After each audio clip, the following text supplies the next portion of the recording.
I, like millions of other people around my age, consider myself to be, for the most part, an introvert. I keep to myself all the time. I never speak to new people unless I'm forced to. I'm alone. And I just don't like standing out at all. And if given the choice to choose between being the center of attention, having all eyes on me, begging lemons to be popular, or being an NPC blending in with the crowd, more often than not, I'd choose the latter. I'm just not loud, open, or at all laid back with strangers as extroverts are. And although this introverted life can be peaceful at times, this silent and peaceful life of keeping to yourself and keeping quiet makes it especially hard and stressful when you try to actually speak up for once. Because even though, yes, being an introvert is peaceful, at the end of the day, we're all humans. We're all just trying to find a tribe in which we're comfortable in which we can be open, and in which we can have fun. Like, have you ever been out in public and have ever eavesdropped on a foreign conversation about something in particular that you're very passionate about?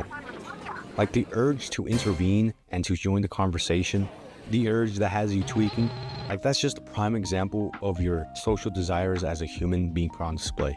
But unfortunately, you never actually act upon these desires because you're too socially anxious. Now, me personally, I won't lie, I still have some social anxiety. And I say some because for the most part, I feel like I'm cured of my social anxiety. But just put me in a certain circumstance, in a certain scenario, with a certain person or certain type of people, and I'll just crumble. But again, overall, I've conquered my social anxiety. So in this video, I'll be sharing with you how I cured my social anxiety. Let's go. Firstly, to cure or reduce social anxiety, the first and most important thing you should be doing is growing your confidence. To grow your confidence, you need to overcome your insecurities. If right now, the majority of your anxiety that you get around people is driven by a physical factor that you yourself can change or that you yourself can improve on, whether that be being obese or whatever, you're gonna have to do something about it. If you try to come across as confident while being insecure, people will pick out that insecurity right away. The phrase, fake it till you make it, can apply to confidence, but it's important that you actually make an effort to try and make it and not just fake it. I'm sorry, but if right now you have an insecurity that is a direct result of your poor choices, then you're just gonna have to do something about it if you really want to feel true, 100% pure confidence. Because confidence isn't given, it's earned one way or another. Confidence doesn't just fall out of the sky. Ask everyone to rate themselves on a scale of 1 to 10. So let's do that. 10. A fat fucking 10.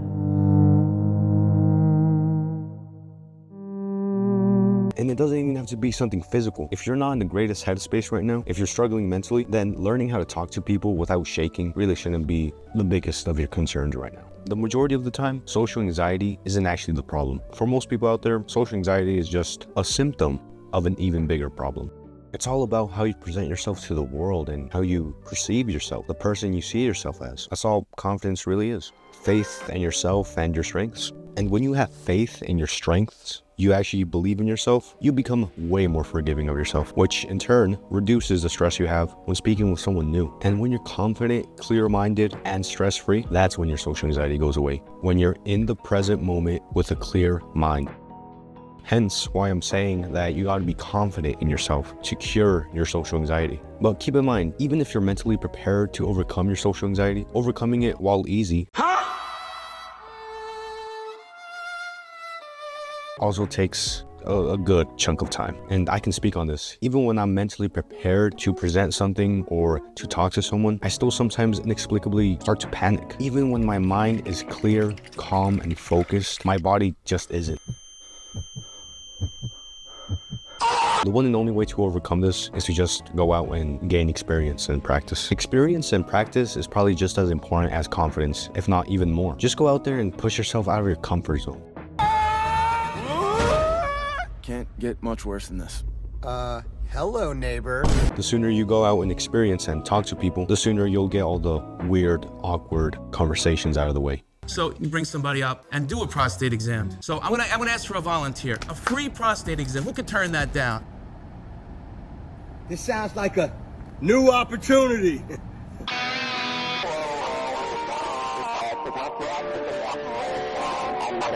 Have self-awareness. Now, what do I mean by that? Well, right now as I'm recording, I have no idea how many views this video has or will get. But social anxiety, especially in recent years, is a very hot button issue. Millions upon millions of people have social anxiety and struggle with it on a daily basis. They're all going through the same shit you're going. Like right now, I want you to try to remember an embarrassing memory that you have.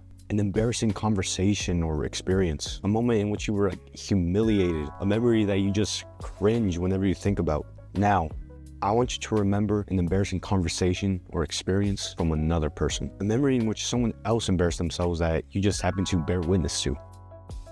Notice how it's taking longer for you to remember? Yeah, it takes a while to remember the humiliating experiences of others, if at all. That's how everyone sees it when you do something embarrassing, like stutter in a conversation or say a joke that just lands flat on its face. Everyone is just so fixated on their own mistakes and errors, their own embarrassments, that they really don't care to look up and look at yours. The only person lingering on to these embarrassing moments, these cringy moments, is yourself.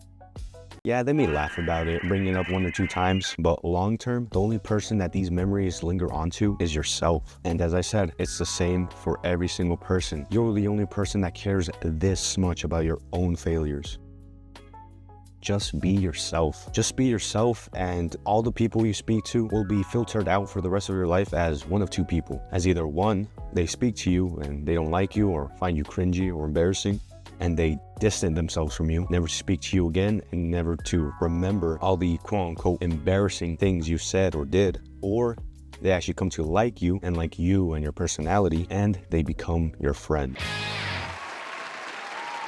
It's as simple as they don't like you and forget you and your quote-unquote cringe forever, or they just like you and fuck with you and your personality. It's that simple. I say be yourself and all, but if the current version of yourself isn't the best or an attempt at the best version of yourself, then you really gotta fix that. My mom told me to just be myself and people would like me. That would be good advice if you were somebody else.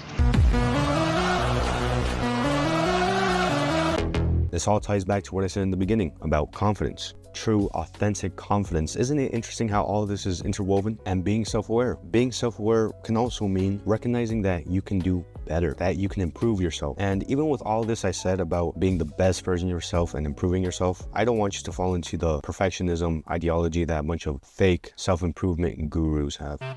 The men of this country in general, unless they follow me, are fucking weak. The only strong men in this entire fucking country, in the entire West, are just the ones who are part of my cult, who have followed my advice and become strong from that.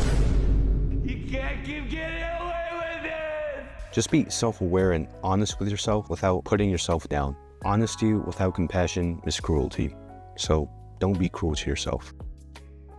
Social anxiety and being socially anxious all really boils down to you letting your emotions get the best of you. You let fear of things that are yet to happen, if ever, permit you to actually live out your life and to actually have fun. It's all really just a mind game. Honestly, you gotta stop caring this much about what you say and do. Conversing with people shouldn't feel like you're playing a chess match, calculating every single minute move, every single minute thing you say. To a healthy amount, you have to stop giving a fuck. Honestly, the most important thing is to just have experience. You can either just stay in place, overthink, stay anxious about your next move, or you can just take a leap of faith, bro. You're honestly just overthinking it. It's not that deep. As long as you grow your confidence and you go out there to try and conquer your fears and experience and learn, having social anxiety won't even be a problem on your mind. Everything will be fine. It's all in your head, bro. All right? Take it easy.